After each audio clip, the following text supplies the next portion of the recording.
Welcome, everybody, and thanks for coming today. We are going to be doing the third section of the HCBS final rules known as FAQ3. We will also be uploading not only the slides, but I will upload the 3 sets of policies, or you can email me or call me and I'll get them to you. And then as we're developing things, we may have some more tools that I've been thinking about for the last week or so that will help us with all of this, especially a checkoff list for our medical records. And I think that would make a huge difference. So let us begin. So in the first taping,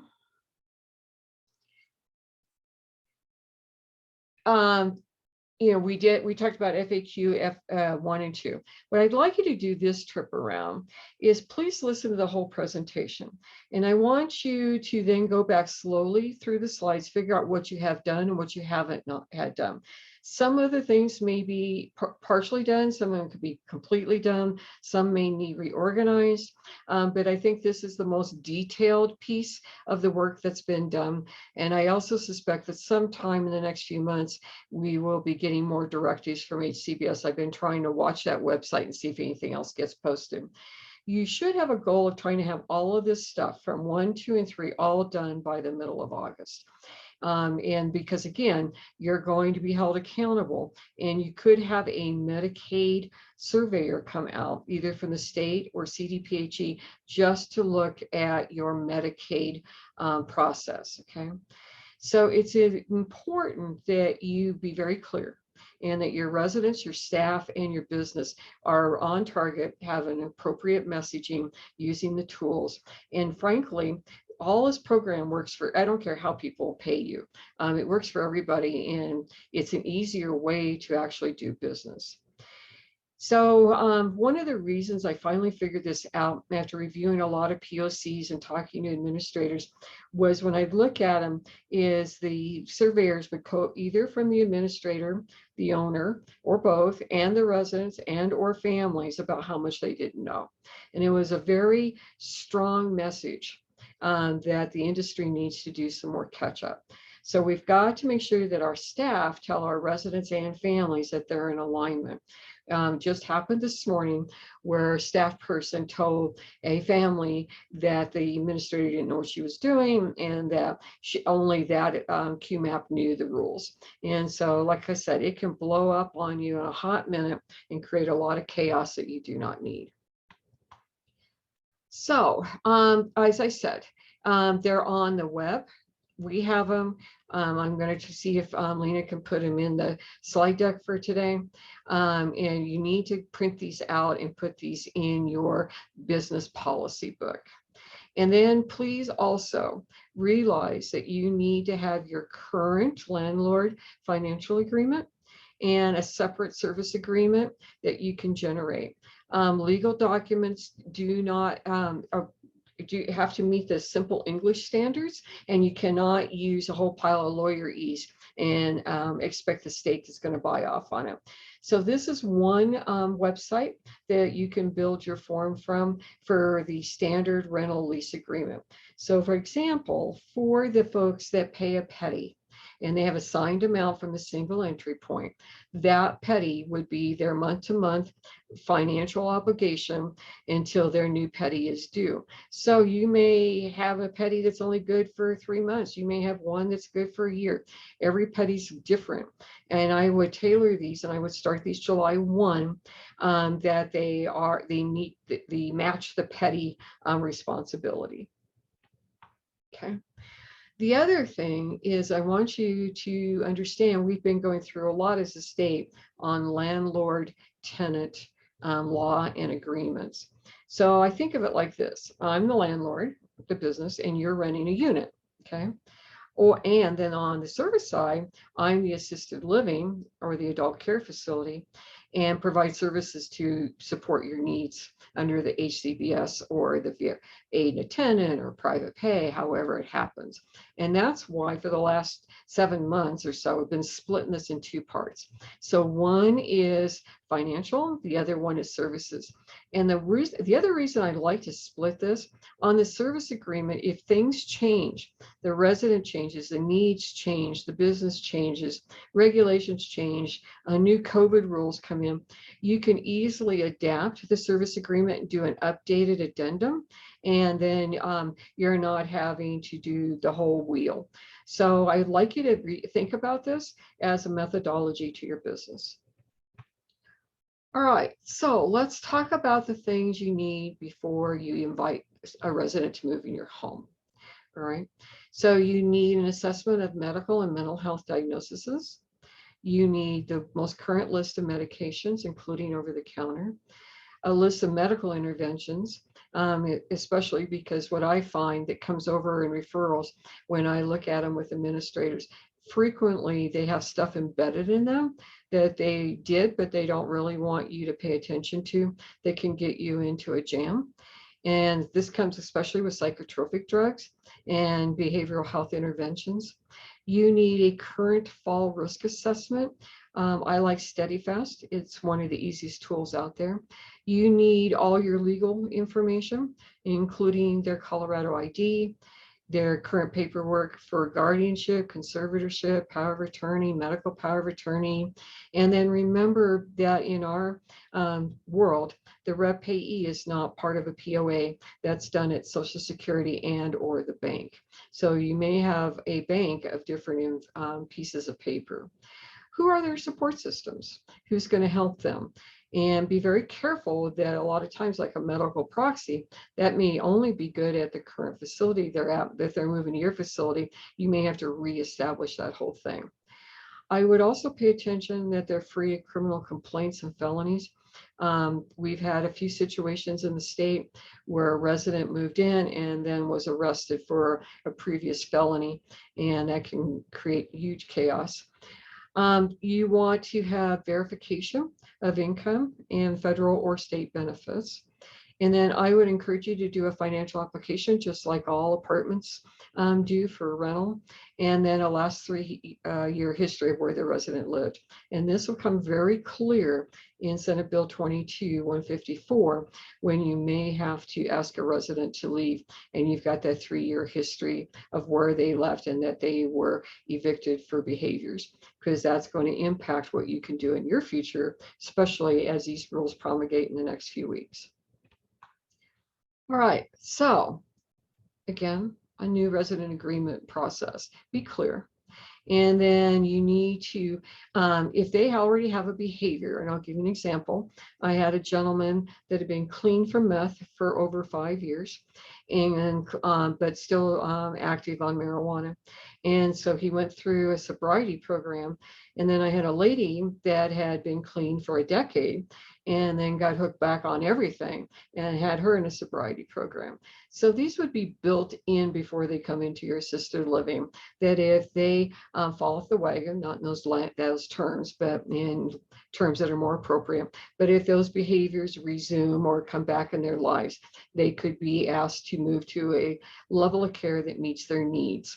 And that's the language I think we're going to be able to use in our agreement, so that we're not throwing residents out, as legislators love to tell us, but that they have already done a previous agreement that if they need a skilled care or they need a level of care for behavioral or mental health that's outside the scope of practice, that they will be transferred to that level of care.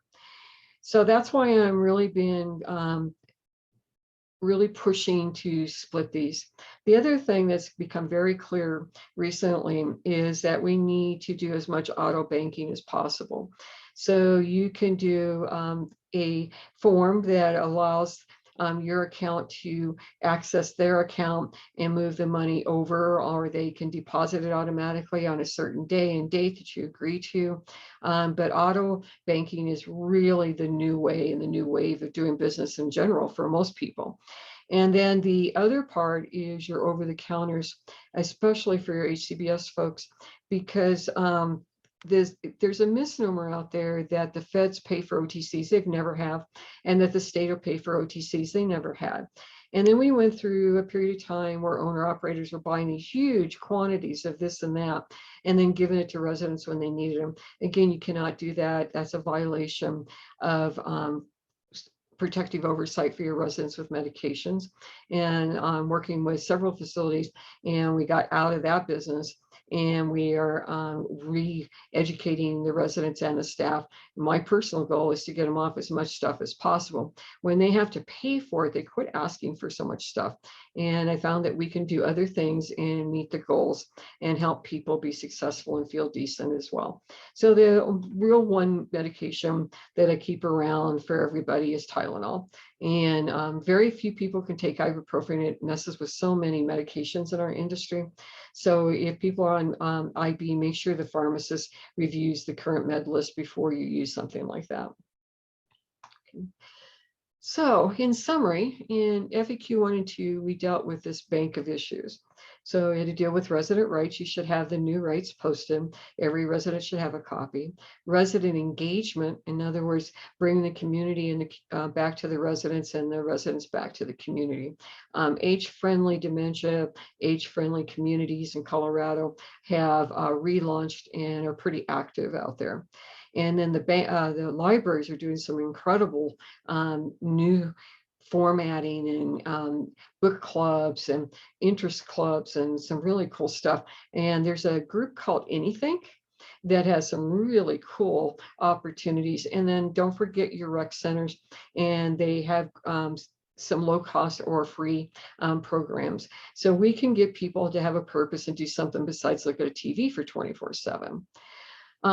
Also remember that these are adults. You want to treat them as adults, and that you want to make sure that you have done a really thorough needs assessment, activity assessment, preference assessments, and that you have that whole group of assessments and then reviewed frequently. Sometimes on activities, you need to review those every quarter as you get your activities more purposeful and more engaging in your community. You may need to do more.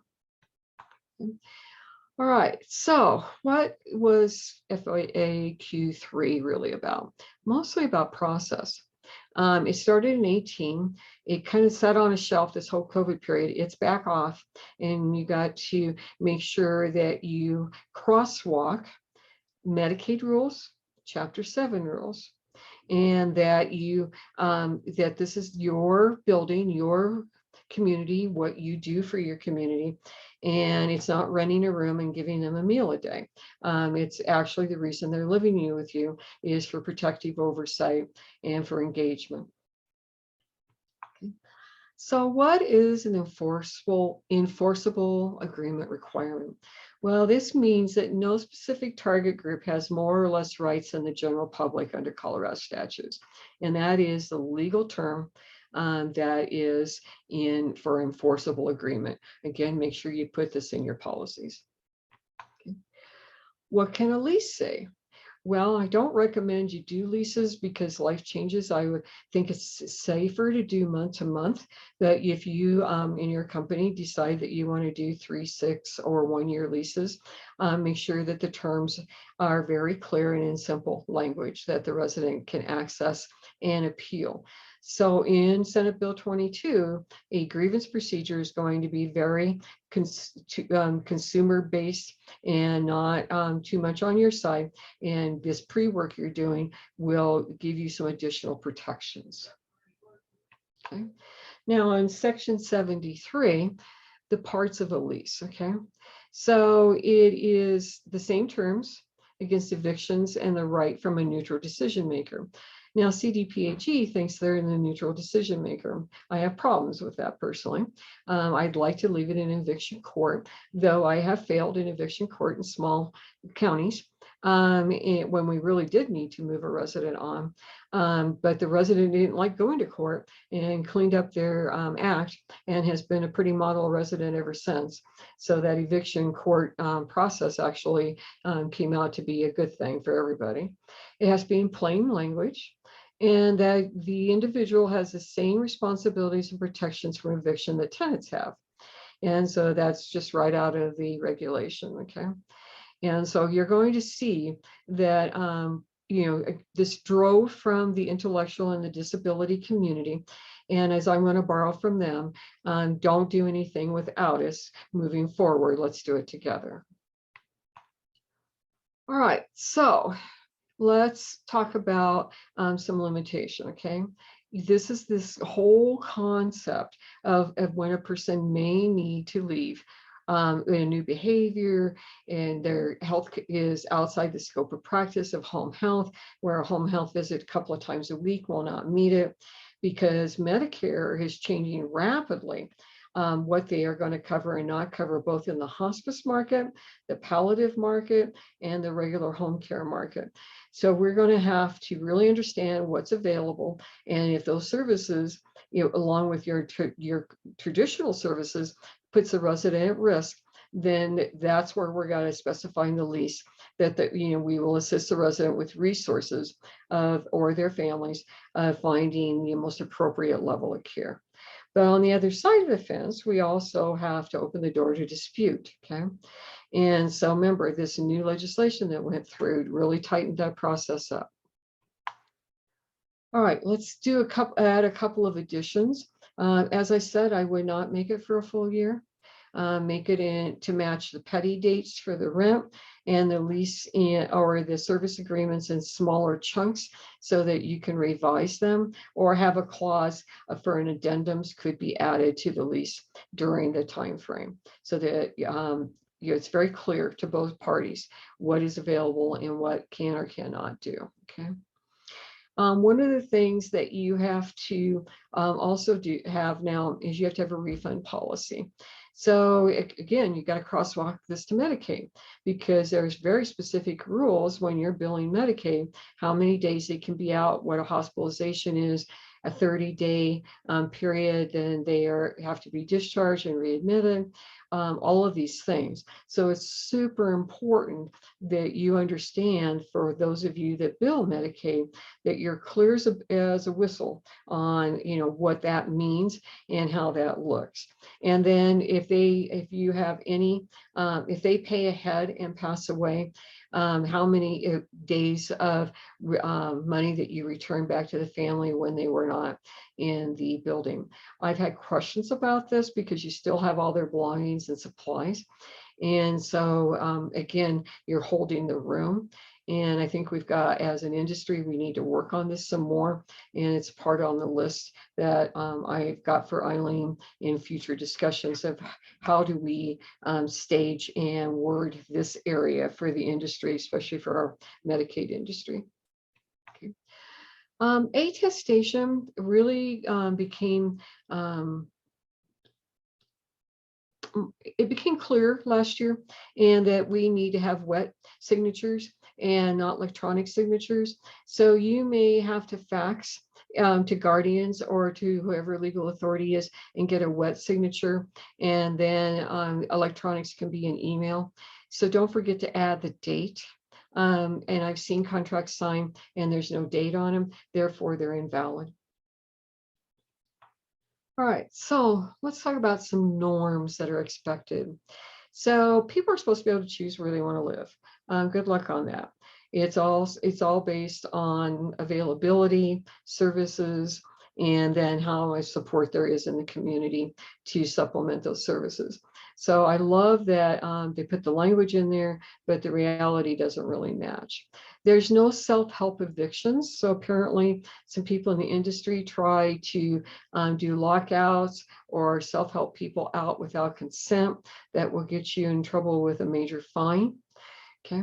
And so when if you haven't covered it in your lease, in your rent service agreement, and something creeps up, such as, a new behavior, bringing meth in your house, getting everybody high, all the other things that happen that I continue to see, the challenges, then you're going to have to go through this eviction process with the ombudsman and the health department. Now, residents are responsible for paying for their petty. So again, had some situations where the resident payee stopped being the payee, and then the resident got their money and went and one I'm thinking about and gambled it up in 24 hours. And so that would be a typical 10-day quit for payee for payment.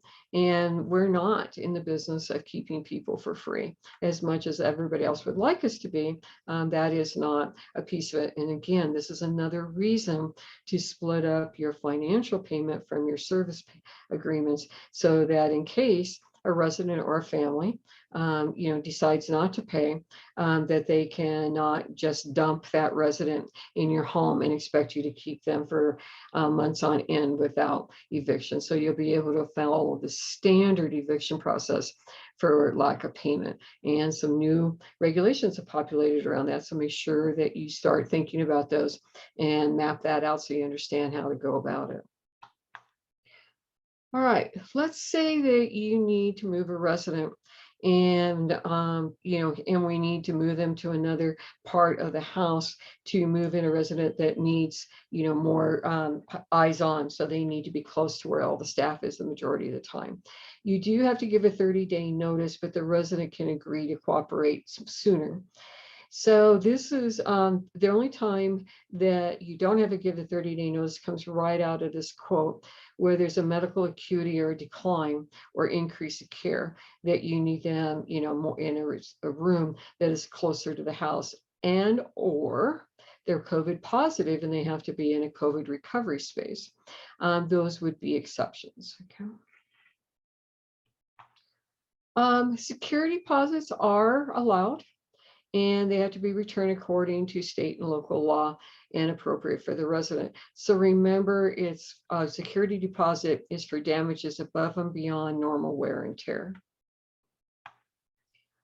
All right, there are some pre-admission agreements and that are in regulation. And so I'd like you to look at these and think about them and that what you've experienced in your business. And so look at the middle box. Excuse me.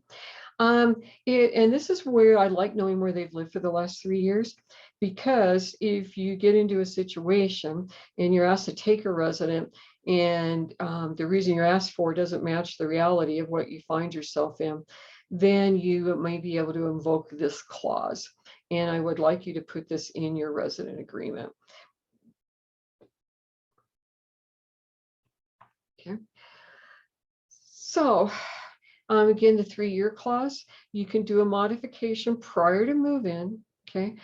And so that it's very clear to both parties that if you violate this, so for instance, the agreement with my lady that had been sober for 10 years, fell off the wagon, went through sobriety. We got her in assisted living with the agreement that if she fell off again and went back to her old ways of behaving, that she would be asked to leave the community and would be transferred back to a sobriety type home or a transitional care home with the assistance of the mental health folks. So again, we're not just to take anybody. You're not filling a bed. You've got to get out of that mindset. You're inviting people to live with you in the community and where it can make a difference, and that you're building a family. The communities that I go to that have done this already are functioning at a much higher rate and a lot more stability than people that just fill a bed. All right, so legal capacity. So this is when people can't sign for themselves and it has been deemed that they don't have capacity. Dementia is one of those. You can't be diagnosed to have dementia and then sign paperwork. So and you can't do it the day before you're diagnosed with dementia either. So the minute that dementia capacity is pursued, then we have to do a modification appropriate to the circumstance. Again, more work we need to do in this area, and to make sure that legal authority, and it may be medical proxy, is taking responsibility in this area. We do not have enough fiduciaries in the state to meet the needs of the residents that live here. Property damage is AKA serious damage to the property. For instance, I see electric wheelchairs really trash properties up. People run into walls, run into doors. The weight of the chair damages floors. Just the cost of charging them. Frequently, owners and administrators don't think about that charge and don't add that charge in. Same thing with oxygen concentrators. So be very aware that to hold property damage and to actually be able to get this money paid back to you, you will have to have a modification in your service agreement, and the terminology is about damage to property beyond normal wear and tear 3 or more times. And this is right out of the regulations. All right, so modification, as I said, going forward, might as well adopt it while it's here. You're going to be doing more collaboration. So every person that is in the VA, aid and attendant assisted living, has a case manager. Every person that is in HCBS waivers, MI, EBD, spinal cord, traumatic brain injury, they all have single entry point case managers. And then the MI folks may have a case manager that's assigned at the mental health center. You need to know who that person is, okay? So in any rights modification is that the informed consent, a person-centered plan is created with that manager. And what I'm seeing, and especially in PACE, people are accepting folks without the case manager's plan. Please don't do that to yourself. Make sure you have the plan prior to admission so it can be reviewed. You may want another set of eyes on it so that you don't get caught and say, oh, I didn't know that about that person, when it was right in all the documentation. So yellow highlighter, all the tools, crosswalk it, read it carefully, make sure that the person you're inviting in your house is going to be a fit. So it's like hiring a job. We've gone through cycles where we hire people just to fill jobs and they don't last, and some of them don't even last through 2 days of orientation. We're back in that cycle again for some reason. We need to stop that. Hire good people that fit the community, fit the work family, fit the philosophy of the house, and want to work with residents who have special needs. And so the thing in this piece, this case manager collaboration, is protect against risk of becoming homeless. So they a lot of times will put barriers up, and I see this happen in the rural areas. You can't discharge them because there's no place for them to go. You got to find them a place to go.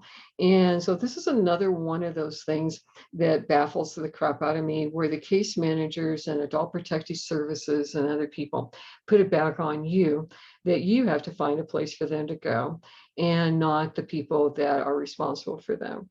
So we've got more work to do in this area.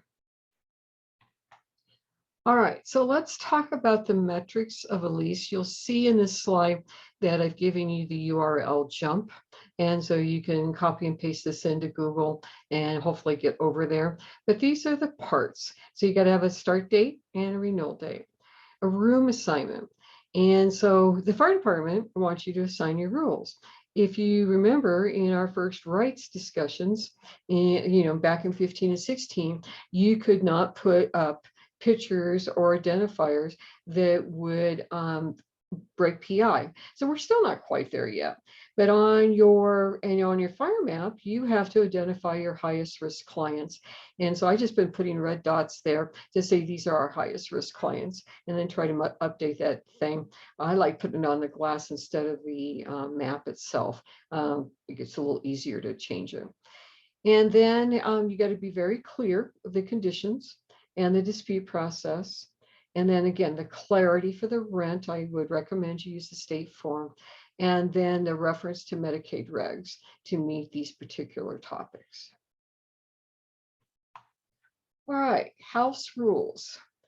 Just as a reminder, they're in Chapter 7. They must be assessed annually and dated. All your residents need to have signed that they have a copy of them.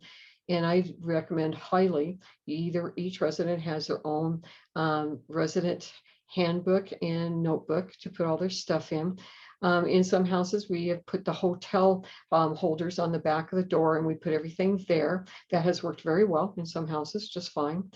The house rules are for common areas, and that you have to make sure that you're mirroring that it's for all. That's the important piece.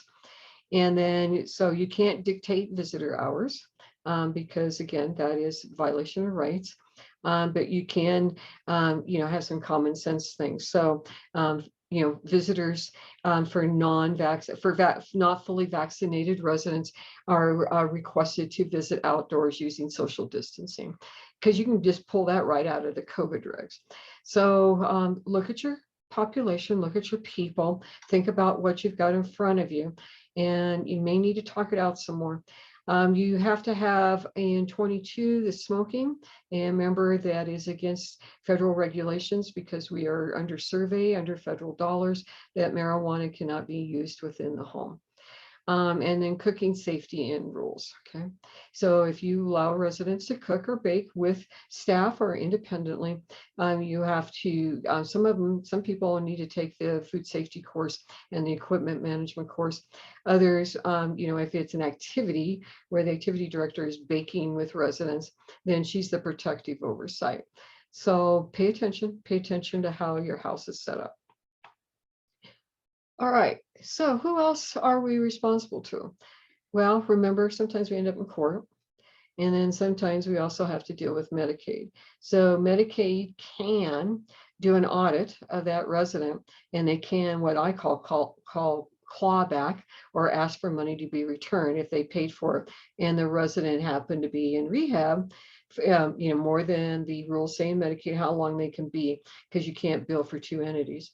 This is where it gets really sticky. So when the resident has all of their belongings and they're tying up that space, but they're going to be in rehab for 6 weeks, what do you do? And how do you handle that? You're going to need to be clear as a bell what that means. All right, so sometimes we need to move people on. And so in eviction court, so again, I've been successful when it is meth or marijuana, or we had residents breaking the fire alarms and smoking in stairwells in their rooms in another building, or we've had residents bring in, we had residents' family bring pot in, edibles, and give to multiple people in the facility. I mean, nothing surprises me anymore. And these reasons will hold up in eviction court. I have not seen any pushback on this. And generally, the resident family don't want to go to eviction court, and they'll move them out prior to that. And so, so far, so good. All right, so how do you terminate an agreement? Okay, and a permanent departure. So again, using their words, I would put this in your policies. 30-day notice unless they're in intimate physical harm to or by their residents or in a medical emergency. So medical emergencies, in my thinking, are things like a major change in condition where they need skilled care, major infection, draining wounds, 2-person total lift. You have to use a Hoyer to lift them. And that means you have to have 2 people on all time above and beyond your normal staffing to manage. They can't be tied up in the room, and other residents need help. I've seen the department go after this pretty heavily. Or they've had a stroke, or they fractured a pelvis, and they may need a higher level of care. So using this language that a resident may need to be referred to a higher level of care based on a medical or emergency or intimate physical harm may hold us. We'll soon find out, okay? And then if you have an internal grievance, and this is Senate Bill 22-154, if we get into this internal grievance, you cannot discontinue or refuse services. And so you have to take care of that resident. This is the situation I went on for about a year up in the rural area. And until we actually got to eviction court, and then the resident decided to change his ways. So, we did everything. We sent the copies of the discharge and to the ombudsman. We sent it to the single entry point, to the APS, and we got all of this major pushback that we had to find a place for this person to go. And this person was very cognitive, very able to make his own financial and living arrangements and to cause chaos. And it was not a mental health disorder at all. And so it was purposeful. And it was a real struggle. It's one of the hardest ones I've ever been through. All right, modifications. Okay. Here are some things in behavioral health that I think you can do easily without a lot of change, okay? So let's say the rep payee or the court-appointed guardian or conservator does their process and gives notice that they're no longer in this resident's life. Then they don't have legal authority and they're not capable. Then we may have to move them into a situation where that is available. Okay, or if they do purposeful property damage, such as the guys that decided to break the sensors, damage the fire panel, smoke in the stairwell and in their rooms, and bring marijuana on the property. So, like I said, took a long time get it all cleaned up, but we was able to evict those folks and get the situation back in control. Okay, so as I told you, you can't do all this in a day. It's going to take some time. Make sure that your resident service agreement flows into your service plan and it's person-centered. Okay. So remember that the single entry point is tasked to keep the person from being homeless. That's why after I started looking at some of these referrals with different administrators, and we found these embedded innuendos telling us that something we needed more information, we were able to divert and not get people into the community that would have been a headache in the future. So if you are just filling beds, then you are responsible for the behaviors of the people that come with them. But if you're inviting somebody to live in your home, I'd highly recommend that you start breaking this down into parts and rethink how you're doing business. All right. The other thing is we have to remind the safety of the staff and other residents. So if a resident has a breakout moment with mental health and they hurt a staff person or another resident, then that would need to be built in to your needing a higher level of care. The problem is the nursing homes don't want them either. And so I don't know where these folks are going to go.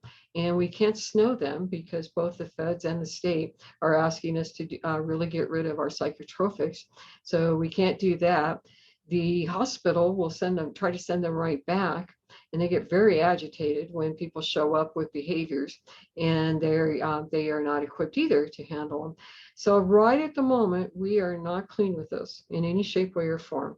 We got a lot of work to do, and it's part of my focus work that I think I'll be very highly engaged in, and dragging Eileen with me all the way, kicking and screaming how we're going to work through this, because in our industry, we are stuck with not to put the person to homelessness.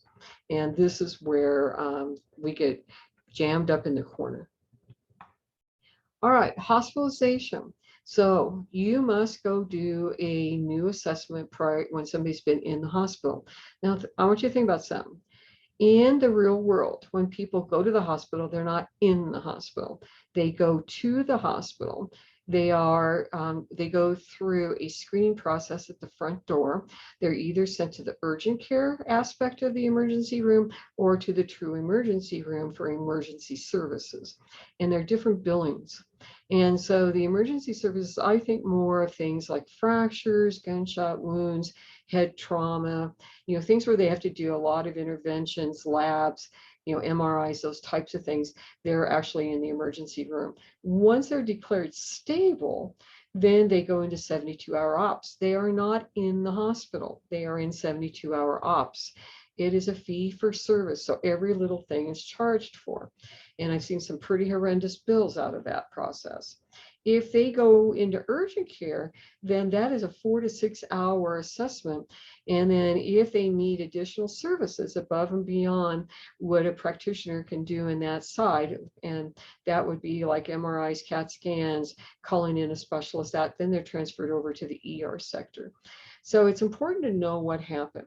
So let's say you have a resident that falls and has hits their head. They go in for a head a trauma protocol, and they go in and they get the MRI or the CAT scan, whatever the hospital deems important, and they do the ops on that. Then they decide they're going to admit them at midnight because they ran out of time, that 72-hour time limitation. Then that is when they're actually in the hospital. So you have to go do a new evaluation before they can come back. So for ops, urgent care, 72-hour ER, you don't have to do a face-to-face ops, but after that, you're responsible to make sure that you can provide the level of care they need. And be very diligent in this. So you might want to do it on your iPad and do a face-to-face with the social worker or the discharge planner at the hospital on your iPad. That's perfectly acceptable still. They have not taken that away from us. All right, so also want you to remember that in your service plans, they may be able to get additional services just like anybody in the community, because you're not a all-encompassing. So this is just a list of some of the things that are useful. I have recently used emergency respite care on some behavioral health situations, and that has worked beautifully. And then we did a re-entry to the facility, and then with an adult day and the mental health center more involved, and we did better the second round. So there's more than one way to skin a cat sometimes. Okay. So in conclusion, I want you to remember you need to break this into parts. There's just no way that you can do it all at once. You may need to call and ask a lot of questions. It's perfectly acceptable. You may need to do this with your corporation. You may need to do this with sister facilities and figure out how you can help each other. I also want you to think about that in your work with your evacuation plan, and that you have to have on file and ready to roll when they call for it, and it's a desk audit, is if you have behavioral health clients that need significant supervision. And if you have, let's say that you have a brain injury community, then you're going to have enough staff to cover them. And you may need family to come and help, or they may or may not be able to go to their families. So don't forget to think about your emergency evacuation plan as part of your resident agreement, okay? Because nobody can stay at the house if it's evacuated. And we've seen some really crazy situations across the country with tornadoes and wind and loss of power. And then in California, the fires. I watched a documentary on the California fires recently and the impact it had on communities. And so again, we've got to think bigger than we've ever thought.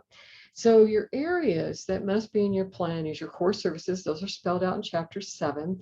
Enhanced services based off the waiver, what you offer.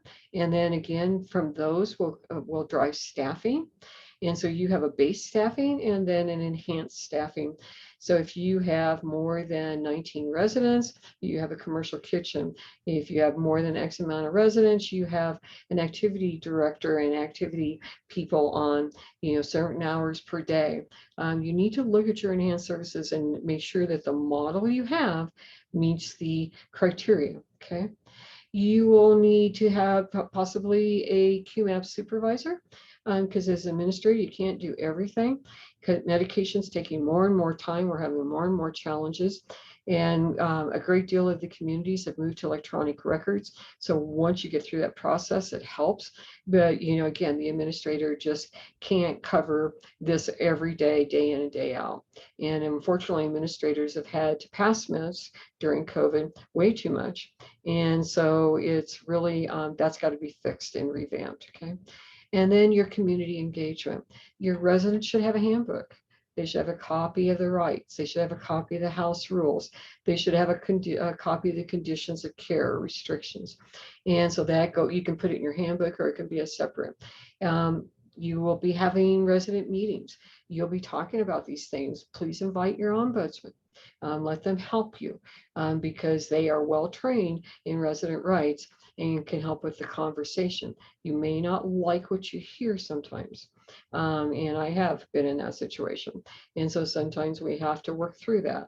So it depends if it's Dr. Cog's group or if it's Leah's group through the state down at the Center for Law and Policy.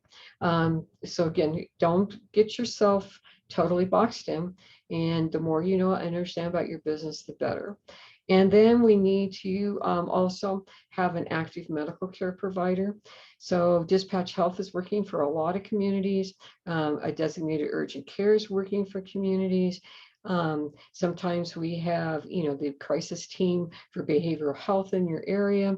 Other different entities. You just need to understand what's available into your community and how it works, and then have some sort of mapping tool for provider engagement besides the community doctors, because community doctors need their time off as well, and they don't appreciate being bugged at 2 or 3 in the morning. So here's my contact. We will be doing more live work. I'm going to try to start late August, early September, right after Labor Day again. And I'm looking at some more topics in this area and some more opportunities to grow our product and to get our reputation back on the right view from the state, local areas, and the health department, so that we have a lot of gold standard communities and that we have a lot of supports within, because we're better together than apart. I can tell you that. So please be a part of our circle. You will get notification that these slides, and this is on YouTube, and the 3 FAQs to have in your policy book, and then use your highlighter, and then anything in those URLs that you want to download and have as additional backup. Use those tools. They're well done. They're in simple English, and there was a lot of thought put into them. So thank you for coming today. Appreciate it very much, and look forward to seeing you guys alive again in August, September.